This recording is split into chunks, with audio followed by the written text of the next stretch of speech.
Good day to you. This sermon recap is for the Sunday proper 18B, the year Mark, preached at University Lutheran, Eau Claire, Wisconsin on September 9th, the year 2012.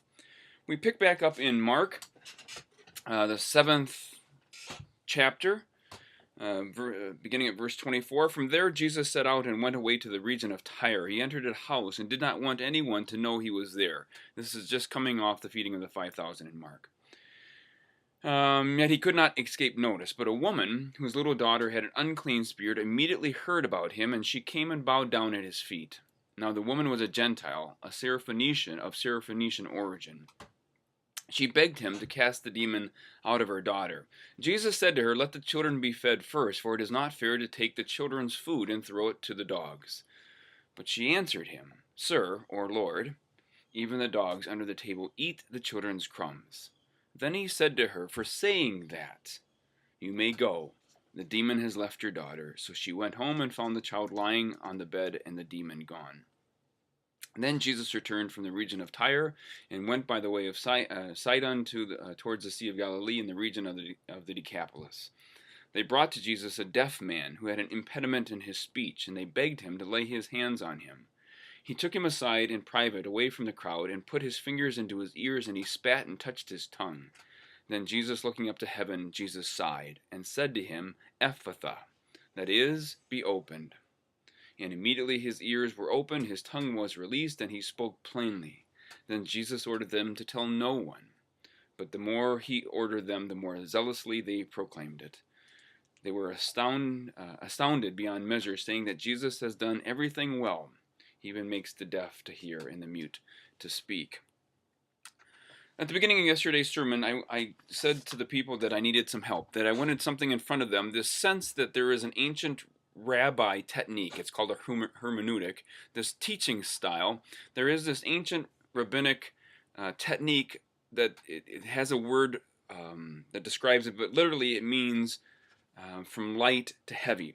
That is, if there is something true as you teach about God or teach about faith or teach about life, if there's something true about something that's light, then somehow, not so much as a rational or logical conclusion, not like an algebra formula A plus B equals C kind of thing, that there's something about if you can know the little in God, then you can know in hope and faith the bigger piece of that in God, or vice versa.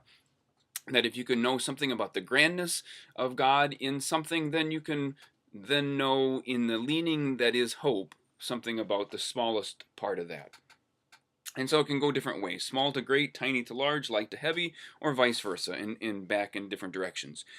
And so a lot of times the second part of the teaching, the second part of the truth is left kind of unspoken, and it just kind of sits in us, sits on our shoulders, sits in the back of our head, in that we kind of get it by the sense that the first part is spoken. But I wanted I wanted us to speak it together. And so throughout the sermon, I would say something like, "If then this much," and the people would respond, "Then how much more?" Not as a question, not as in, if this much is true, then what do you think, what else? It's to say, if this part is true, then how much more, as an exclamation, as a hope, as a leaning toward faith. That is then how much is the more. Here's why. This section of Mark, something through a number of different commentaries and personal comments and different places, something in Mark made sense to me in a different way. So just last week in the Gospel of Mark, Jesus has been accused of being unclean by the Pharisees and the scribes. So we just heard that. We just heard Jesus being accused. He doesn't wash his hands, not cleanliness as in germs. This is about ritual cleanliness. That the scribes and the Pharisees say, why Jesus, you as rabbi, why do your disciples eat with unwashed hands? And so Jesus is declared in for all practical purposes as being unclean, and that's a big deal. Unclean hands equal unclean bread, which means unclean heart, which means unclean, period. And so Jesus has gone off outside his home region, and he's gone to a foreign land. He's gone to a foreign place, a place with foreign gods, a place with foreign culture, and he's gone away from this accusation of being unclean. And so now it begins to build. If the Pharisees had trouble with this rabbi with unclean, unwashed hands, how much more then, see how Mark does this, how much more then is Jesus unclean now that he's left the homeland and has gone amongst the pagans and the Gentiles and the foreign gods? How much more? And if they had trouble with Jesus, as a Jewish rabbi with unclean hands, unclean bread, unclean heart, unclean period, how much more? See? How much more would they have trouble with this woman who comes to Jesus? As one commentator puts it, here is her report card. Here is her scorecard. She is female. She is foreign. She is pagan. She is sexually suspect. She is inappropriately forward. And she is literally, physically, the place, the residence of an unclean spirit. Unclean, unclean. That by the fact that her daughter, she says, my daughter has an unclean spirit, she is the place where uncleanliness presides in the person of the unclean demon, unclean spirit. And so if they had trouble with Jesus, how much more? How much more would they have trouble with than this person who comes to Jesus and bows and begs and bids Jesus, Lord, please cleanse my daughter. Now, purposefully, I didn't solve the problem of Jesus' first comment.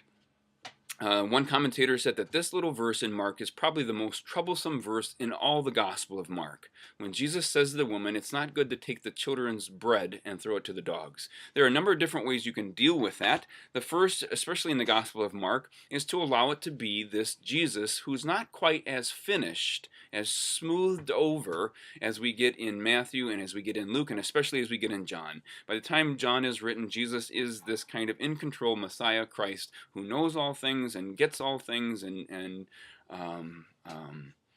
has everything under control. It's not always so in Mark. And so Jesus could have retreated, not only retreated for the sake of rest in this section of Mark, he might have retreated to this foreign place to lick his wounds, that he's a bit torqued. And so he wishes to be left alone. It says that he, in fact, in the second story where he heals the deaf man, he sighs. It's as if Jesus has had enough in this portion of Mark, and so he snaps at the woman. He bites her head off a bit. The other thing is that some commentaries say that Jesus said this tongue in cheek, that he's certainly not calling the woman or her daughter a dog. That the word used is a small dog, a puppy, but I don't think that cuts it, to be honest. The other piece that I find more plausible is that Jesus, as we as listeners, hearers of Mark, that Jesus takes up the voice of the Pharisees that was just directed at him, and when we hear that voice, when we hear those words in Jesus' mouth, it carries a bit of a sting for us as listeners to say, well, that's terrible. That's terrible that the Pharisees and the scribes did it to Jesus, and it certainly gets amped up. It gets highlighted in the fact that those words now find a place in our Christ's throat, in our Messiah's throat. And so by the fact of our hearing that, it drives the absurdity of that up higher.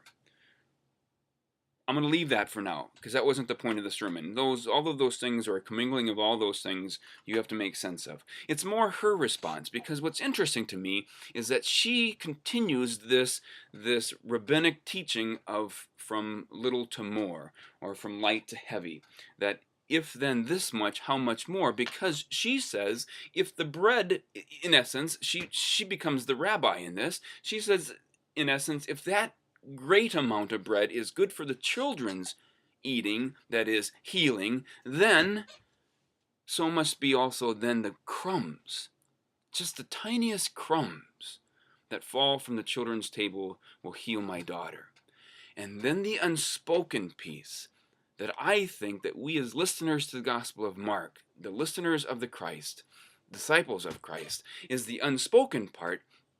If then this little tiny crumb heals the woman's daughter, makes them, quote, clean, then how much more we who are disciples of Christ should get it, that Christ is a healing to all people.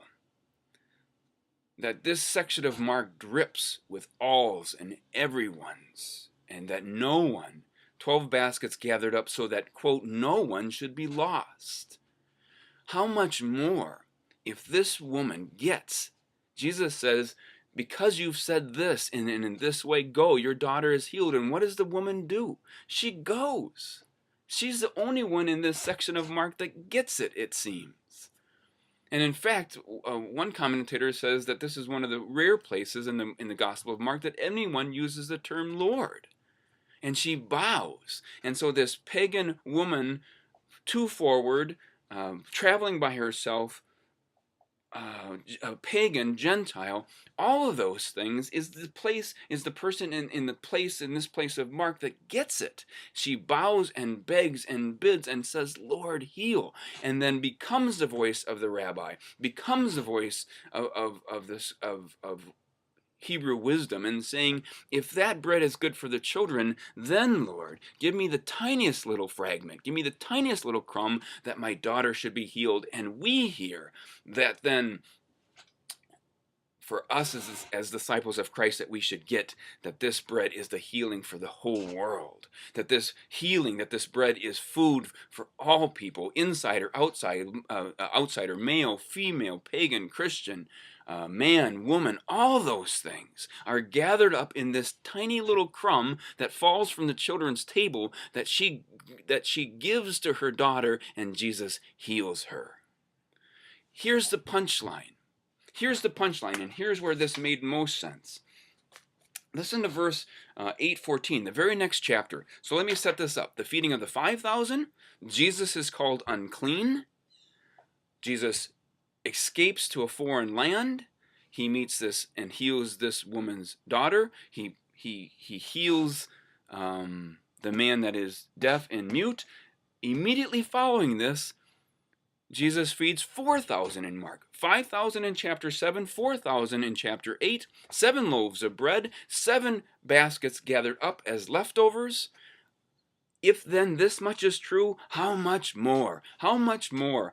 How many fish? 5 and 2, loaves and fish, and 5,000 is fed with this tiny little bit. Mark 4 is about the mustard seed, and all of this grows from that. If then this tiny bit, how much more when 5,000 is fed and 12 baskets gathered up? How much more when there are 7 loaves of bread and 4,000 are fed and 7 baskets are gathered up? How much more then if this tiny crumb that falls from the children's table and falls to the floor and heals this one who in how much more is unclean, and how much more then is this good news for all people, for me and for you and for all people, this good news that is the bread that is the Christ.